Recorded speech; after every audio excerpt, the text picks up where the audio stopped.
Hey, welcome to a new episode of Last Call Baseball, number 127. I'm your host, Dorian.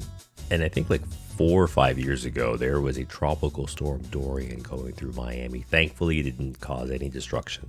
However, there was a tropical storm or Hurricane Hillary, tropical storm Hillary. I actually don't know what it actually became that was coming up through Southern California. It made me think, how many Hillarys do we know? Hillary Duff, Hillary Clinton, Hillary Swank, Hilaria Baldwin, which I think is a terrible name, Hilaria. She's the wife of Alec Baldwin. And Hilaria pretends that she's from España, from Spain, but she's actually from Boston. Anyways, whatever Hillary actually touched down in Southern California, there were pictures floating around that Dodger Stadium, where the LA Dodgers play, was flooded. And it turns out that picture was an optical illusion which was created by light reflecting off of wet asphalt.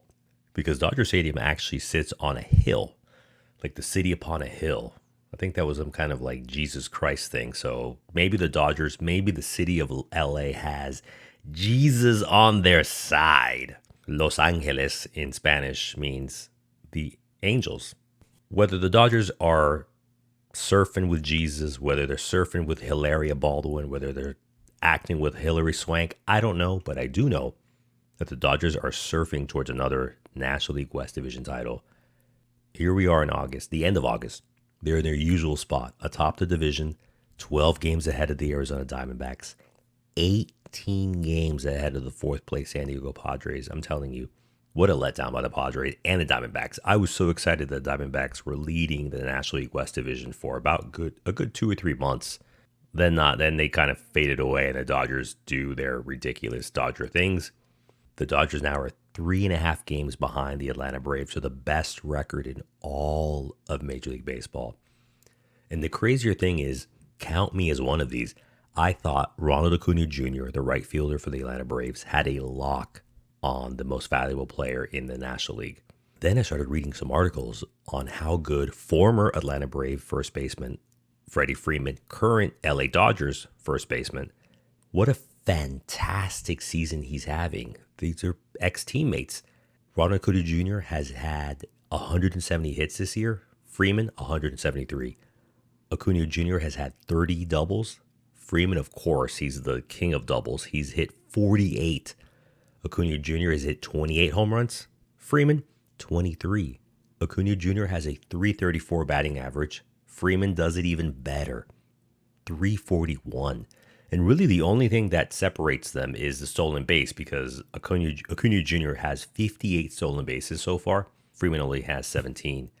But I was really surprised at how close the National League most valuable player vote will probably be in a month or so, because Acuna Jr. isn't heads and shoulder better than everybody in all of the National League, which I thought, and I think a lot of people thought that as well. Hats off to Freddie Freeman, former Atlanta Brave. I wish he was still an Atlanta Brave, but the crazy thing is that this year, 3 of the top 4 probable finishers in the National League most valuable player will be either Atlanta Braves or former Atlanta Braves. Ronald Acuna Jr., in no particular order, Ronald Acuna Jr., Matt Olson from the Atlanta Braves, Freddie Freeman, former Atlanta Brave, and Mookie Betts, right fielder for the Los Angeles Dodgers. And we talked about Hurricane Hillary, Tropical Storm Hillary, all this crazy weather. And there's a lot of crazy weather, usually in the winter, coming out of a very beautiful city in Minneapolis and St. Paul. And our next guest can tell us all about that. This week, our special guest is Juice Sutton, a comedian and the in-game host of the Minnesota Twins. Juice, welcome to Last Call Baseball. Man, thank you. Thank you for having me. It's a pleasure. I really enjoy talking to comedians and entertainers because that's your job. It's not, I don't think it's just your job, it's your passion. Who makes you laugh? Who makes you sit down and is like, I want to see him or her do their work? So I guess I can break it down into 2 different answers, locally and nationally. So nationally, I'm a big fan of Cat Williams. I actually really enjoy Kevin Hart's last stand up as well. Was that Gary the one in Owen. London? I No, saw no, I no. saw So the he one in just London he like two just weeks ago. yeah, he did one in Vegas. It's on Peacock. Yeah, he did one in Vegas. It was pretty funny. Bill Burr, I love Bill Burr. So it's like for me, I'm a big fan of comedy in general. So like, I'm a very joyful person. It's easier to make me laugh than most people.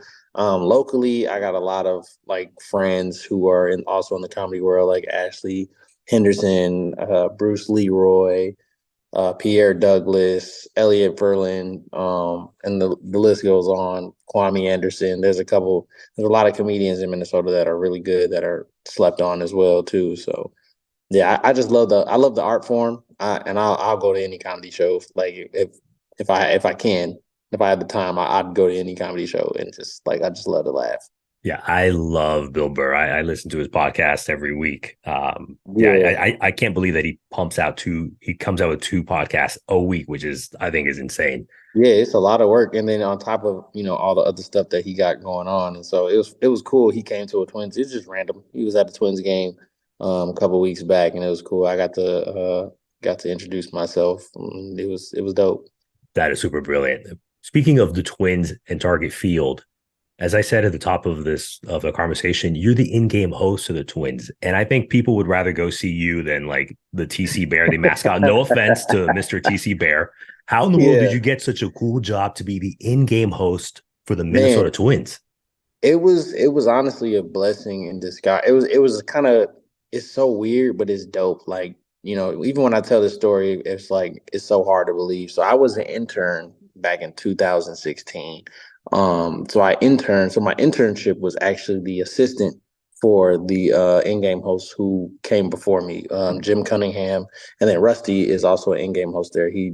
We split it part-time because 81 games is a lot. And so my job was to basically shadow him and let him know when he goes on camera and like let him, to organize everything pregame. So it was just, I didn't even know what the job was, honestly. I just knew it had to do with production and it had to do with sports. And so I had a media communication degree in sports and entertainment, but I knew I wanted to do comedy, but I also needed an internship to graduate college. So I was like, okay, this kind of worked out. Total last minute application. Like it was a huge long process, and ended up getting the job. And so I was like, they had asked me during the interview, like, what is something that you want to do? And like I've always wanted to be a sports host since I was like in ninth grade, but I just figured it would be like basketball or NFL because those are the two sports that I played. Like baseball was probably the last. Well, hockey was definitely the last on the list, but baseball was like, okay, I know about baseball, but I don't like. I played in fifth grade. Once they start pitching the ball and I couldn't hit, so I just gave it up. So I just shadowed him a lot, just kind of picked his brain. And shout out to Jim Cunningham, man. He took me under his wing, showed me the ropes, and like, taught me the game. And then he ended up but he was gonna retire. And then I started doing comedy full time and he was about to retire. And I guess they had asked him, like, who is a cool person that you guys want to join the team?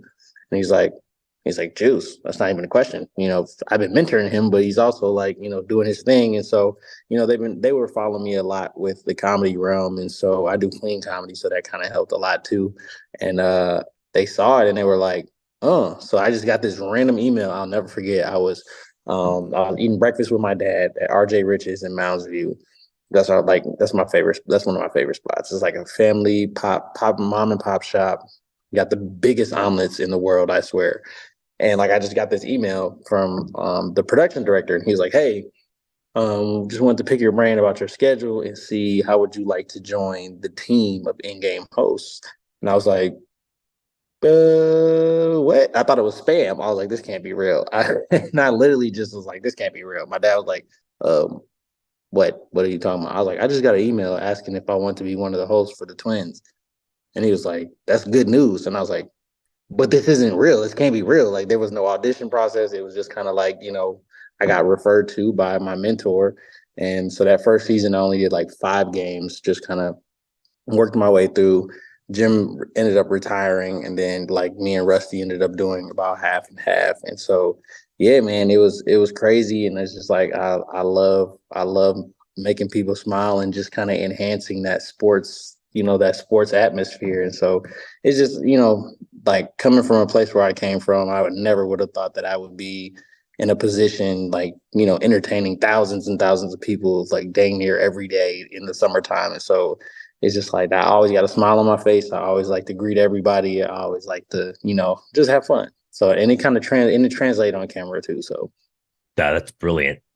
I do want to share a pet peeve that I have as a baseball fan. When I go to baseball stadiums and I see entertainers, is there a way to buy the air guns that are stronger?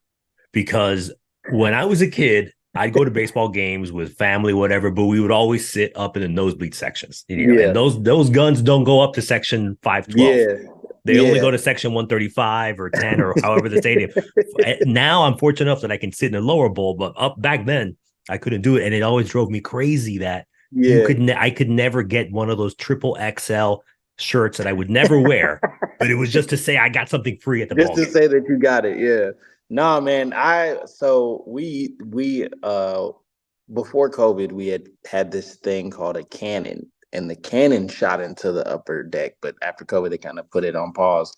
So yeah, no, I was the same way because I was always the kid that always, got the $10 tickets up near Jesus. Thinking me and the Lord were just sitting next to each other watching baseball, and like yeah, but I don't know. Maybe it's not in their budget, or one day because I feel like those are the people. Like no disrespect to the lower bowl people, but like in Those my are experience, the people who sit in the upper row are the ones that are doing all the shout outs. Like when you tell super them they come, loyal. yeah, super loyal. And so yeah, we got to figure that out. We got to figure that out. Yeah, we got to show a little more love to the upper room. You had mentioned you're doing clean comedy, and you also do you're a man of faith as well. You're from what I understand, you have a strong Christian faith with your family. You have Mhm. congratulations. I saw that you have a young daughter. You and Yeah, your wife welcomed into the world. yeah. Here's a religious but a comedy thing. Why is there no comedy in the Bible? It's all on Or perspective. maybe who is the funniest person in the Bible? Maybe that's an easier question because Yeah, there's a lot of action, but then yeah. there's nothing to alleviate it. And then even if you're in the Christian faith, you go to church, you go to wherever, and Mhm. the priest, the minister, the preacher is up there, and it's up to that man or woman to inject comedy into Yeah, a little bit of levity into the yeah, seriousness of spirituality. yeah. It's interesting. Like I said, it's all based off perspective. Like I find comedy in everything. So like any story that I read, any like that I look and study on, I find comedy in it. And I think that's kind of it has ups and downs because I feel like I low key have like comedy ADHD where I'm like, this is a serious moment where I'm really diving in, but I'm like, this could be a joke. Like I'm reading like, I had written a joke about Jesus and how, he never took anything seriously and how he was kind of like this, he kind of had ghetto tendencies because he, was throwing stuff around. He never showed up on time, like different things like that. And so you can find I find comedy in everything that I read in the world, and that's kind of what my material is based off of, is just everyday life that I just turn into a funny perspective. But I do agree, like there is like it is up to the person who is speaking and bringing the word to like inject like comedy moments. Because like with my pastor, he thinks he's funny, like he thinks he's really funny, so he likes to put on many comedy shows with his sermons as well. And so yeah, it all depends on perspective, really. Like you can find comedy in any situation in there. So that's kind of what I do. So I like that. And speaking of entertainment and comedy, I also saw that you're kind of a big Marvel universe, Marvel oh yeah, comic fan. I'm not that big, but I have seen the Iron Man movies, and I think Robert yeah, Downey Jr. is absolutely hilarious. oh yeah. What entertains you about the whole Marvel universe? So fun fact about me is I'm really a comic book nerd. Like I'm a superhero comic book nerd, DC, Marvel. I've read thousands and thousands of comics growing up because like my when I stayed with my grandma in the summer times, she wouldn't let me really go outside like that because, she didn't want me getting in any trouble. So my my granddad had all these old comic books that he had stored in his closet, and she just kept them after he passed. And so I would just read them. Then I go to the library and I read more and more. But yeah, the as somebody who kind of I have a film minor, so I'm like I don't really judge too harshly on people's projects because I know how hard it is. But at the same time, I'm like, so for me, like this whole last phase was just comedy to me. Like I was like, I'm not taking this whole phase seriously.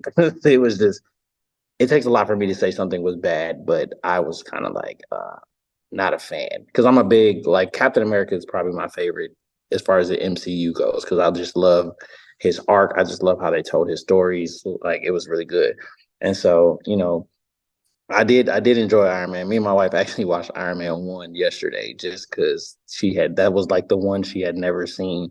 But yeah, man, I'm a big fan of Captain America in the MCU. Like he's probably my favorite out of all of them. Sticking with the theme of entertainment, walk us through, because you said for comedy, when you're writing, you can see comedy in potentially any situation, just in your normal Mhm. life. But in one of your jobs as an entertainer with the Minnesota Twins, walk us through how you prep and how you prep for an actual game night or game day. And what ideas are you able to actually execute? And what are some ideas maybe the team says, maybe this is not the appropriate place for a skit or something like that? Yeah, yeah. So I think one of the cool things with the twins is like they give me a lot of creative freedom. And so what people don't really know is all of the stuff that we do, like that I do during games, I learn 3.5 hours before first pitch. So we have a meeting 3.5 hours before first pitch, and I learn, what game we're playing, like what the pre-show is gonna look like, who's raising the flag, who's doing national anthem, basically everything that I need for You the guys like game. scouting like the actual players, though. Yeah, Yeah, yeah, like yeah. So I learned about 3 hours before the game. So I'm kind of like one thing that I appreciated is like I pride myself on having a strong improv skills, and that particular job really enhanced and strengthened my improv skills because I had to think on the fly. Like when I'm playing a game with somebody and they do something goofy, when I first started, I was like, oh, I'm not going to address it. But after that, they were like, yo, no, we brought you on because you're a comedian and you do funny things. So please do what you do. Like, and I was like, oh, well, in that case, so like lightly making fun of fans and like they're more opposed to like aggressive, like making fun of people like aggressively, but like the light jokes about players and sometimes I make jokes about players like when we did the jersey reveal. I got to make fun of them a lot, and I'm really cool with a lot of those guys, so they already knew what was going to happen because is they were this like, a City Connect one or just the New Jersey that came out, the home white ones with the script? No, it was the whole reveal back at the Mall of America, like Oh, okay. way before the season started. Yeah, so yeah, they just give me a lot of creative control to just be me, and I kind of just think on the fly with a lot of things that I do. I just like so kind of my prep that goes into it is really just keeping an open mind, and just really listening to what everybody is saying, and like really paying attention to a lot of the encounters that are happening, so that I can kind of have a quick wit to really, and I drink lots of water. I don't know if that does anything to it, but it kind of helps my skin glow on camera. I would also suggest you know what, I've been drinking water now. The type of water I've been drinking is alkaline water, which is Yes, also is really good for your digestive system and everything else, yeah, rather than just because normally I have like a Brita bottle in my fridge, not a yeah, bottle, the filter. But now yeah, I've gone, go to Costco or the supermarket and get the alkaline water. So yeah, I'm on team yeah. I drink alkaline for that. I drink a lot. I drink a lot of alkaline water, but I'm not at that level where I can put that in my rider. Where I'm like, yeah, in order for me to host these games, I need alkaline water. I'm not at that level yet. But at least you can put that you need Brita water, Yeah, yeah, Brita yeah. So filtered. they point me straight to the dining room where I can get it from the soda faucet.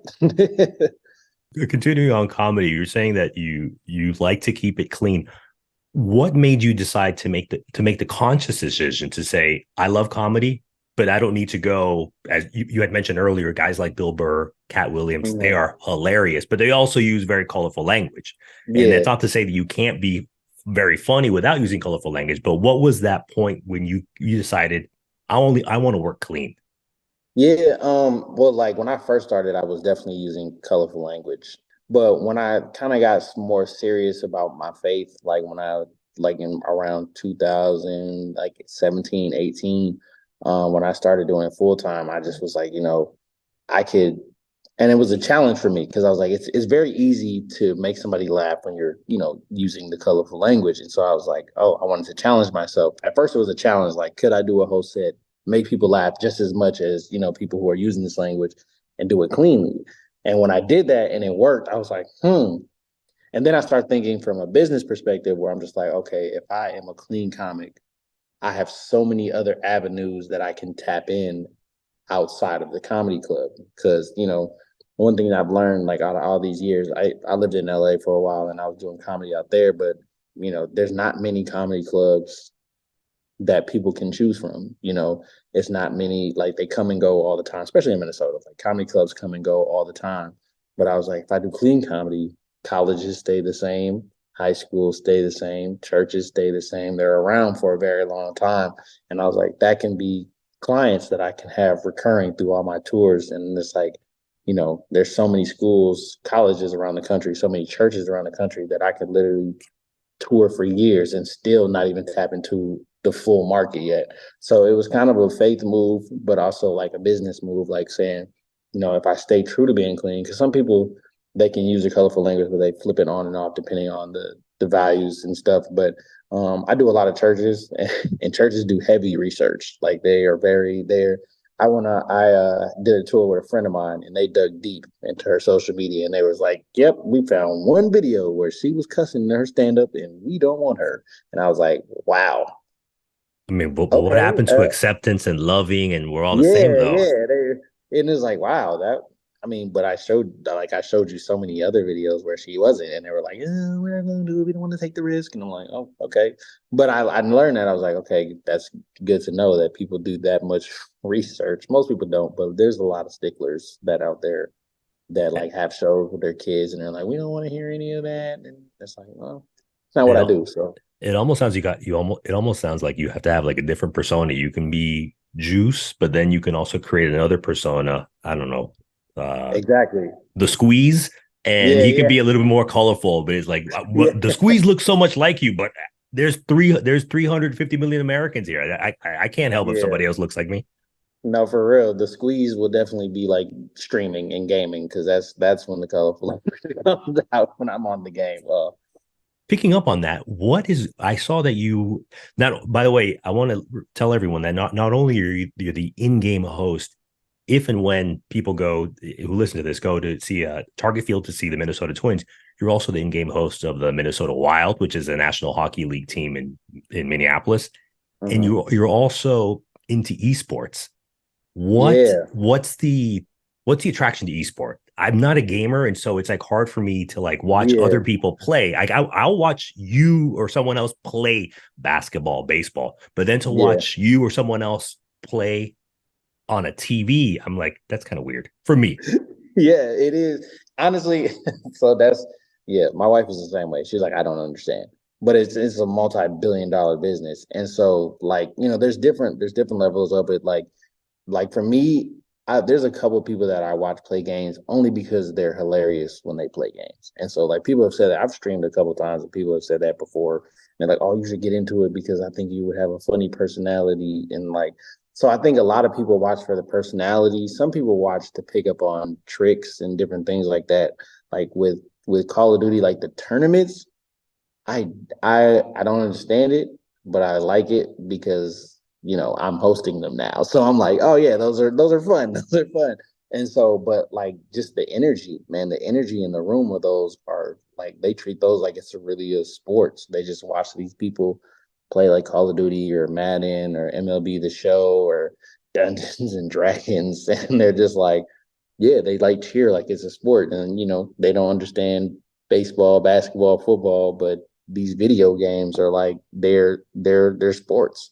But when you're hosting an esport tournament, how is that different than hosting a hockey, being the in-game host for the Twins or the Wild? Because in those sports, you're doing it in between the periods in hockey or hmm in between the innings in baseball. But are Yeah, you more like a play-by-play guy, color commentator, or do they also take breaks and then you come out and like? yeah. But So like, what's the in-game host like at for an esport tournament? yeah. So you're like an announcer and you're a host. So like in the beginning, they have intro videos because there's home teams. Just like there's home teams and away teams, so you'll literally call it like it's a basketball, hockey, baseball game, introducing the players, hyping up the home team, hyping the crowd up, and then once the game starts, they have people usually that come from the UK that do play by play on it, and then so you're watching them playing this team deathmatch thing, and like there's different camera angles that's in the server that they rotate around just like regular TV, like if you're watching it on TV. And then they have breaks, so like they're called map breaks. So in between switching maps. Mat, like the bathroom mat. No, map, like Oh, MAP. MAP. Okay. Yeah. Map breaks. And so like you'll go from one map to the next, but in between that, they give them a little break. And so it's like the commercial break period. And during that period, we play games. Like literally everything is very similar to like a Twins or a Wild game, except for there's a lot of aggressive kids that love these games. And so, they get super hyped. Like they're literally doing chants just like you're at a sports game. And it's like, yeah, it's very, very similar other than everything's virtual. Like nothing is, the players that you're looking at are on a screen and you're cheering for the players on the video game. I do know that a lot of the really good players are usually like really young. I'm talking about probably like Yeah. high school or even younger than that. If any of them get too rowdy, do you guys have to like take away like their sugar, their Sour Patch Kids, or their Mountain Dew, or I don't know what kids drink anymore? But do they got you Yeah, got to do that to suspend them because I that seen kids that one. throwing and breaking things when things don't go right in the video game. Yeah, and that's the crazy thing is like that's all like there's no penalties for that type of stuff. So like all these guys stream outside of like they practice together. Like there's literally facilities like Minnesota has a team and their facility is in the same area as the Vikings practice facility. So they rent out a suite out there, and so it's decked out. It looks like the dream man cave, like tons of TVs, games lined up. And there are high school students. Like there's kids who don't go to high school, like they homeschool, and then they just do these gaming things forever. But yeah, they stream on their own. Like they have their own platforms, and yeah, there's no like restrictions for them swearing or breaking controllers. They just get them a new one. That's crazy. Kids don't go to high school. That reminds me of in baseball when they sign these Latin kids at like Mm-hmm. 14, 15 years 14, old. They go to the 15. Dominican Republic and they might give them like $100,000 bonus, $1 million bonus. That's life-changing money, but you can burn through it pretty quickly. Yeah. That's insane. And then they don't get an education. But Yeah. No, it's I've always been curious on how that works. It's like do you let them do they get an education while on the road or like, obviously they're being taught English, you know what I'm saying? Like they have translators and oh, you're like talking about the teachers. baseball players. You're not talking about Baseball these players. these Yeah, streamers baseball players. from Yeah. the suburbs of Minneapolis or Yeah. Well, the Decatur, funny thing is Illinois. most of the streamers that are on these pro teams come from overseas. Like a lot of these guys are from the UK or like there's a decent amount from the United States, but like they take so how they does is every year there's a draft. So people play like for instance Call of Duty. They have like they have rank matches in the Call of Duty game that you can be in the league, and then from there teams draft based off the top rankings. So every year, like if you could be on a team one year, get a nice little salary, and then next year you lose your rank and now you're not on a team. So it's very A lot unique of and pressure. it is a lot of pressure. And it's like, some players get extended contracts based on how they play during the season. But like these guys there's people on Call of Duty that are trying to rank up and just get drafted every year. Now that you explained that, that might also explain some of the bad attitude of these young foreign kids because Oh they yeah. might come from Britain and they want their monster British drink that's not Yeah. here, or they want that Taiwanese Frito Lay's and we don't have it here. Yeah. You get a little too Yeah. anxious. I don't know. That Maybe can make that's sense. That's what the raging comes from. but video games is we imagine ourselves, as you said, doing Call of Duty, playing Madden. I love asking my guests a little fantasy and imagining as well. Mhm. If we were to take you away from being an entertainer, comedian, in-game host, and make you the Major League Baseball commissioner, what's one or two things you would do with your power as the brand new commissioner of baseball? I know for sure. my first rule would be every team gets at least one fight per game. That Like hockey. like hockey, yes. I Like mean, do they have to fighting. fight? Is it like Fight Club? Like if No, this is they your don't first have night, you to. have to fight. Yeah, you don't have to, but you Okay. won't get penalized for it because there's so many moments where it's like they want to, but this is like, I don't want to pay the fine. And realistically, the fans love that stuff. Like when you see the clips, the Twins were a very modest team. Like we'll get hit by a baseball and we'll just walk it off. If I was the commissioner, I'd be like, hey, you don't have to walk that off. You get one, and if they get you, we can all out brawl. And so that's the rule because I was like, man, it's always because hockey. When I first started hosting at hockey, I didn't know that was a thing. Like I didn't know. I was like, yo, they're about to fight and nobody's doing anything, and they're like, no, that's part of the game. I'm like, I rock with that. And then in baseball, you see like there's been a couple of moments like the Tim Anderson Yeah. knockout, like Yeah. stuff like Jose that, where Ramirez it's like, knocked him out with a right hook or yeah, and it's like stuff like that was like, oh, like that was one of the most viewed videos from baseball this summer. Like that was one of the greatest moments. And I'm like, think of it from a ratings perspective. I think your ratings would go through the roof if fans know, like, think oh, what Jesus would say as well. yeah, yeah, just turn the other cheek. But I'm like, yeah, man, I'm like the ratings will go through the roof, and you'll probably get more ticket sales when people be like, oh, if I know there's going to be at least one fight. I feel like that's why hockey's so successful because people are like, oh, there's gonna be a fight. There's gonna be a fight. There has to be at least one. And so with baseball, I'm like, oh, there's gonna be a fight. So everybody's gonna buy tickets just to see that. So that's what I would do. Boost And the I think economy. I think you would double dip as well with your salary as a commissioner and also the like fight ring host. He's like, "Oh, you don't want to fight? You know what he just said about your mama?" Yeah, And then just entice them to do. just straight instigator. Like you gonna let him hit you with a baseball like that? And I know he called you soft too. I saw him mouth it. You got to go out there. Yeah, I'm a big instigator. I'm one of those people that instigate and then just walk away and watch my results just come into fold. That's good. It'll also provide you a lot of material for when you Yeah. retire as commissioner. Oh I yeah. like that. That is the most unconventional answer I've heard for this question, but I'm about it. I'm about it. I get Yeah. it. I just know what it can do. I just know what it can do for the people. That's true. People like sports. People, as you Yeah. said, people like fights, but also Mm-hmm. people love food. And I love traveling when I can. Potentially, you Mm-hmm. go see baseball games, or people have to travel for work, or to visit grandma and your uncle and cousin for the holidays that are going to come up in a couple of months. Mm-hmm. What's a couple of places around Minneapolis that you like to go to that for a coffee, a drink, food? Because we love highlighting local places and we love eating well. Yeah, yeah. I would say one of my favorites is it's called Soul Bowl.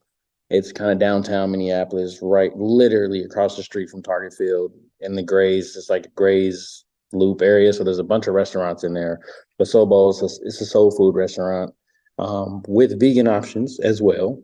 So every once in a while I'll tap into the vegan options, but yeah. So that's one of my favorites. Got to know the owners pretty well, very cool people. So they actually have a stand in Target Field now too, where they sell just kind of like sides and stuff like that. But that's one of my favorite restaurants to go to. And then obviously RJ Rich's, which is in Mounds View. It's a mom and pop spot, but they have the biggest pancakes and biggest omelets you'll probably ever see. Like it's so much food and it's like not expensive at all. And so it's really good too. So I like finding like I like traveling and eating as well. So I like finding like those kind of underground spots because those are the ones that really put their foot in the food and it's like, yeah, that was good. So those are my two like really go to Soul Bowl and RJ Rich's. So I breakfast love 23rd. I love that. And I've actually been to Minneapolis once. I went for a work trip. And Mm-hmm. and I don't need to tell you, but just to let everybody else know, Minneapolis, I think, is the best city in the Midwest outside of Chicago. Besides Yeah, Chicago, I think Minneapolis is the best city. The food blew me away. really. You have an amazing art scene in Yeah. Minneapolis, like entertainment scene. I Mm-hmm. was there when one of my favorite bands, it's an all girls band, air quotes. It's just two girls from Mm-hmm. LA. And I was just like, oh, well, blah, blah, blah. And then that week that I was there, They were playing in Minneapolis and the show was sold out. I was like, where am I? What is this Yeah, place? I yeah, genuinely liked it. I was like, Minneapolis, I could move here, dot, dot, dot, but I can't do winters. That's yep, the yep. only reason we're I not saw that doing one this interview coming. face to face. Yeah, yeah, I saw that one coming down. It's brutal. I'm like, man, I gotta find somewhere to go in the wintertime because it does get pretty bad. But yeah, it's Minneapolis. And then so if you thought Minneapolis food was good, and I hate to say this, and everybody who knows me and probably follows me that's gonna listen to this and be like, what? St. Paul's food is definitely better than Minneapolis. Did And not I know hate to that. say that because it's kind of like a little rivalry that we have. My wife's from St. Paul, so she's probably gonna be happy when she hears this. But I'm a man of honesty, and I have to be honest. The St. Paul just they have a way better variety of food, and the food tastes Wow. better. Minneapolis food That's, is really good. Like, don't yes, get me it wrong, is. Yeah. but St. Paul, All right. When I go, I'll definitely also hit up St. Paul. yeah, and it's cool because it's right across the river, so it's like not Yeah, the Twin far. Cities. Yeah, so that's probably why we have a rivalry. But yeah, man, and it pains me to say this, and they're probably going to be commenting on this when they hear this and be like, "No, he's a traitor." I'm sorry, I got to be honest. Like, it is better. The more the merrier. Juice, I want to thank you for joining us this week on Last Call Baseball. If you can take us away and let people know where they can find you, your work, social media, anything you want Yeah, to promote. yeah. So I'm on Instagram at the real Juice Sutton. My website is also therealjuicesutton.com. If you want to stay up to date, if you're interested in having me come host or do comedy at your event, you can hit me up there. I gotta get some videos on there as well on YouTube at Clown Squad Entertainment. My family, me and my wife and my daughter, we have a YouTube channel together. So we've really been working hard on pushing that as well. So those are the three main places you can find me at, and stay up to date with everything that I got going on. So I want to thank Juice Sutton for joining us this week. I thoroughly enjoyed the conversation with him. And as I was preparing this podcast, as I was recording my portion of it, I was having a nice adult beverage. The last bit of it I'm holding in my hands is a Hefeweizen from a good American local brewery called Josephsbrau Brewing Company in San Jose, California. Nothing to do with the tropical storms, nothing to do with the hurricanes in Southern California, because San Jose is much further north, closer to the Bay Area. Wherever you are, whatever's going, whether it's 127 degrees in Arizona, whether it's raining cats and dogs where you are, stay safe, people. Thanks for listening to Last Call Baseball. Be great and get home safe.